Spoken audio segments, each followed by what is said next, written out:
What you saw in college at Oklahoma or Alabama, you see a lot of run options, short passes. He does like to throw downfield like he did last week against Jalen Reagor. He's a strong, fast, hard to take down physical runner. So Jalen Hurts for the Eagles today, Adam.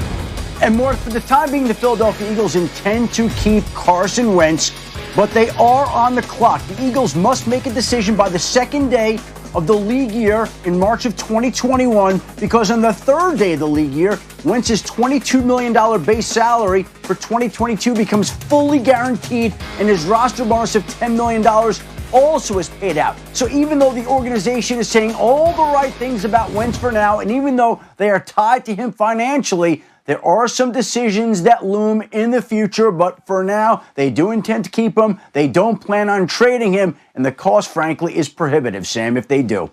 Yeah, it's a complicated situation, guys. It's a position that Carson Wentz has never been in his time in the league. So I'm not saying you're an expert at this, Matt, but what's it like for him? What's it like to be benched? Yeah, listen, it stinks. Like, it's humiliating. You feel like, one day you're the most important piece of the puzzle to the team. You're like the newspaper, and then the next day you're yesterday's newspaper, and you feel like you have no value. It's almost like an out-of-body experience. And I would just say this, though. I think that you can take one step back to take two steps forward. I remember early in my career in Seattle, I was benched. I wasn't playing well. I was trying to do too much. And Trent Dilfer came in, and he ran the offense exactly the way the coaches asked him to run it. He was like, hey, you want a completion on this play? I'm going to get you a completion. And I sat there and watched this out-of-body experience, and I thought, man, if and when I ever get my chance again, I'm going to play different. Like, if they want that, that's what I'm going to give them. And I think that's what Carson Wentz has the opportunity to do. Jalen Hurts is going to go out there and he's going to run the offense the way that it should be. He's like a rookie, basically. I'm going to go out, I'm going to get completions. I'm going to stay ahead of the change. It's going to be 2nd and 5. He's not going to lead the league in interceptions and turnovers and sacks. He's just going to play within the system, within himself. And I would expect Carson Wentz will get another shot at some point, and we'll see a better version of him. But right now, Sam, it's miserable. It is absolutely miserable. You want your team to win, but you're hurting, you're struggling, and you just don't even have the words and the emotions right now. And if you're Carson Wentz's teammate, you hope he's upset. You hope that this bothers him because, truthfully, everybody needs a slice of humble pie once in a while in their careers, and that's what he got served up. So I think it's important. You've got the experience you're talking about, who he is now, because Jalen Hurts is the quarterback now. Can he be in that supportive role? The only example I have is when Brady was named starter over Drew Bledsoe. Back when Brady took off, Drew was upset. Drew was really upset. People that close to him knew how upset he was. He just got a big contract. This is my team.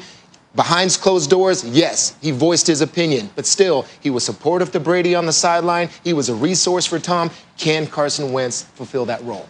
Yeah, it's funny. Like, you guys make phenomenal points right there.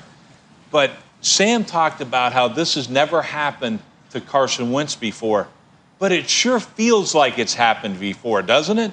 Like, it almost feels like he got benched during that Super Bowl run. He didn't. He was injured. So this is all new to him. And you're right, Matt. If he responds this way and he's willing to, to respond this way and to take that outside look, this might be the best thing for him. But is he that type of guy? I guess that's what we'll find out in the future. For there being a quarterback controversy in Philly, I've said for the last couple of weeks, maybe the coach Peterson sitting him down may bring the best out in a guy like Carson Wentz. Well, I would just want to talk about what I seen last week in a guy like Jalen Hurts against the Green Bay Packers. The touchdown drive he threw to Greg Ward Jr., how subtle he was in the pocket, how he moved. Matt, you just talked about running the Philadelphia Eagles offense, being able to get the ball out, going to your second and third read. I see a guy like Jalen Hurts being able to do something like that. They have their work cut out against them today, but I like what he's doing in the pocket, being able to deliver the ball to the pass catchers that they paid his money to. But isn't it good for him?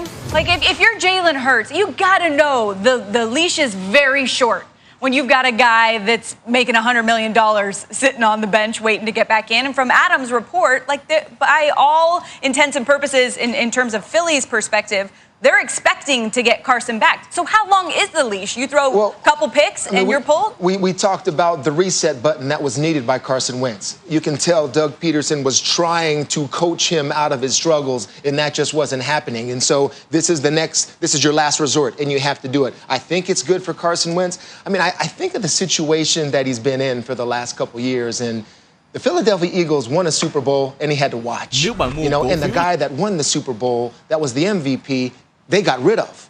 And they say, okay, Wentz, you're our guy, go do what he did. And maybe that pressure's been on him for so long that he needs to just step back a little bit and just start playing football and see it from a different perspective. Maybe that's good for him. Yeah, it'll be interesting to see how he carries himself on the sideline today. We're going to get to more on this game. I know they're playing the Saints, probably the team we should be talking about more. We will do that later in the show. But for now, let's get to our opening kicks, what you're most excited to see today. Teddy kicks off. Game of the night, Sam. Steelers at the Buffalo Bills. There are chinks in the armor. Are there chinks in the armor? The Steelers are starting to show them. I mean, all those quick passes that they run, receivers dropping balls. Ben Roethlisberger's got to be the key that drives the engine, and those receivers got to catch the ball. And also, this guy's coming back. Along with Marquise Pouncey, James Conner. Can you provide some relief running the football, taking a little stress off you? Because Josh Allen has got an arm that can hurt you from anywhere on the field. The Buffalo Bills are a hot team right now. Man, last time this team was in Miami, the confetti was falling. Man, Super Bowl champs last year's team, Kansas City Chiefs, they are going into Miami today. Man, this Miami defense is hot. Ninth in the National Football League in red zone, but these two cornerbacks are playing at a high level. Cornerback Byron Jones and, man, the under quarterback Xavier Howard leads the league with 8 interceptions. Hey, Kansas City, you putting your show on the road. No sloppy balls in the air, or are they going back to the house? It's a big game going down in Miami. Can't wait to watch this one. How about this big game? Tampa Bay versus Minnesota. Tom Brady coming off a bye. Man, I hope this team came together and really studied what they're doing. If they did, look for Tom Brady to be underneath center. When I studied him, I think he's more efficient underneath center. It fits what Tom Brady does. Let's run the football, Bruce Arians, and let's open up this play action with Tom Brady. He'll be much more effective that way. A well-rested Tom Brady, watch out. Hey, a great game today is going to be Arizona and Kyler Murray going up against a Giants defense. They've won 4 straight because they're great on third down and they're great on stopping traditional runs. Arizona, though, they're on the bubble. They're looking up at playoff teams. They got to start getting back to running Kyler Murray on designed runs. When he runs it 5 times or more, they win games. They're 10-2. When he runs it less than 5 times, they're 1-14-1. That will not get it done. Randy, let's go back to that game you were talking about. Dolphins